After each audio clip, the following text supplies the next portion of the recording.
Suscríbete a nuestro canal de YouTube. No olvides darle a la campanita para recibir una notificación para cuando subamos el próximo vídeo.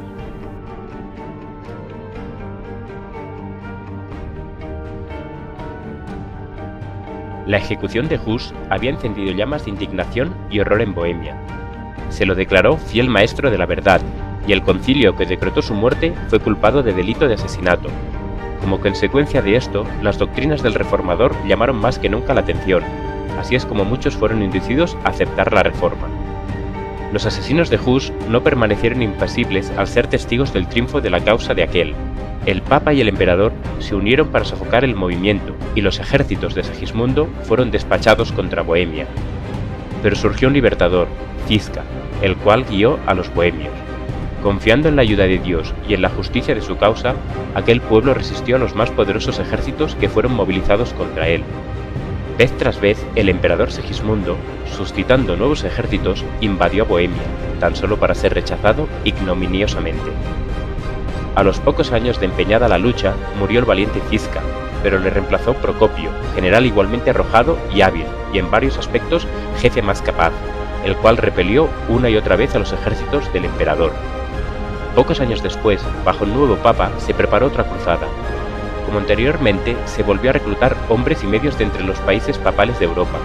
Se hicieron los más halagüeños ofrecimientos a los que quisiesen tomar parte de esta peligrosa empresa. Se daba indulgencia plena a los cruzados, aunque hubiesen cometido los más monstruosos crímenes. A los que muriesen en la guerra se les aseguraba hermosa recompensa en el cielo, y los que sobreviviesen cosecharían honores y riquezas en el campo de batalla. Así se logró reunir un inmenso ejército que cruzó la frontera y penetró en Bohemia. Las fuerzas husitas se retiraron ante el enemigo y atrajeron así a los invasores al interior del país, dejándoles creer que ya habían logrado la victoria. Finalmente, el ejército de Procopio se detuvo y dando frente al enemigo se adelantó al combate.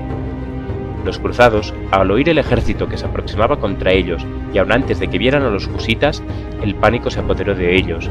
Los príncipes, los generales y los soldados rasos de Segismundo, arrojando sus armas, huyeron en todas direcciones. La derrota fue completa y un inmenso botín cayó en manos de los vencedores. De esta manera, un gran ejército despachado por las más poderosas naciones de Europa, una hueste de valientes guerreros, disciplinados y bien pertrechados, huyó sin asestar un solo golpe ante los defensores de una nación pequeña y débil. Era una manifestación del poder divino. Los invasores fueron heridos por un terror sobrenatural, el que anonadó los ejércitos de Faraón en el Mar Rojo e hizo huir a los ejércitos de Madián ante Gedeón y los 300, y en una noche abatió a las fuerzas de los orgullosos asirios, extendió una vez más su mano para destruir el poder del opresor. Allí se sobresaltaron de pavor donde no había miedo, porque Dios ha esparcido los huesos del que asentó campo contra ti. Los avergonzaste, porque Dios los desechó. Los caudillos papales, desanimados de conseguir nada por la fuerza, resolvieron usar la diplomacia. Se adoptó una transigencia que, aparentando conceder a los bohemios libertad de conciencia, los entregaba al poder de Roma. Los bohemios habían especificado 4 puntos como condición para hacer la paz con Roma. 1. La predicación libre de la Biblia. 2. El derecho de toda la Iglesia a participar de los elementos del pan y vino en la comunión. 3. El uso de su idioma nativo en el culto divino. Y 4. La exclusión del clero de los cargos de autoridad seculares.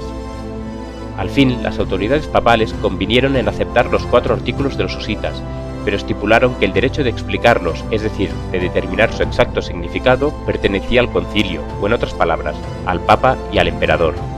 Sobre estas bases se ajustó el tratado y Roma ganó por medio de disimulos y fraudes lo que no había podido ganar en los campos de batalla, porque imponiendo su propia interpretación de los artículos de los husitas y de la Biblia, pudo adulterar su significado y acomodarlo a sus propios intereses.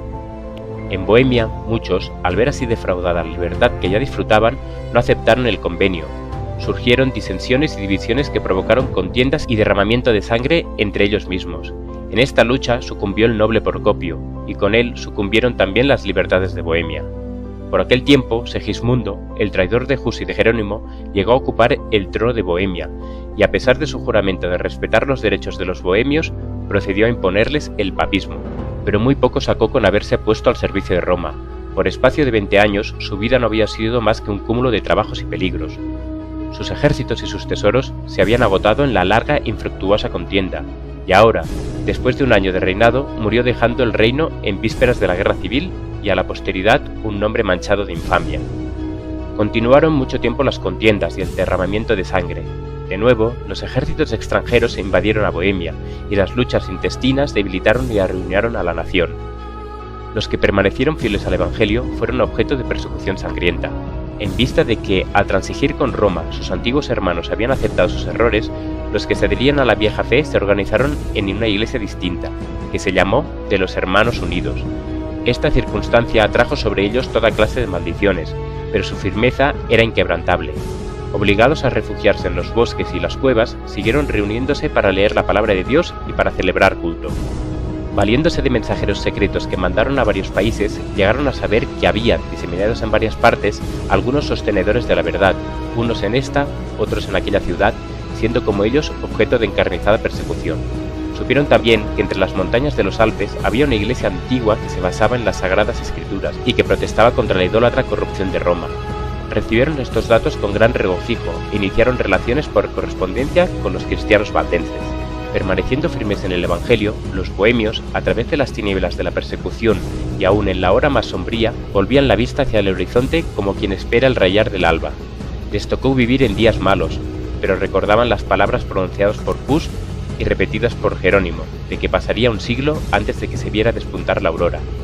Estas palabras eran para los husitas lo que para las tribus esclavas en la tierra de servidumbre aquellas palabras de José: yo voy a morir, pero Dios ciertamente os visitará y os hará subir de esta tierra.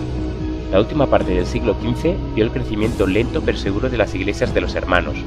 Aunque distaban mucho de no ser molestados, gozaron sin embargo de relativa tranquilidad. A principios del siglo XVI se contaban 200 de sus iglesias en Bohemia. Tan numeroso era el residuo que sobrevivió la furia destructora del fuego y de la espada y pudo ver la aurora de aquel día que Hus había predicho.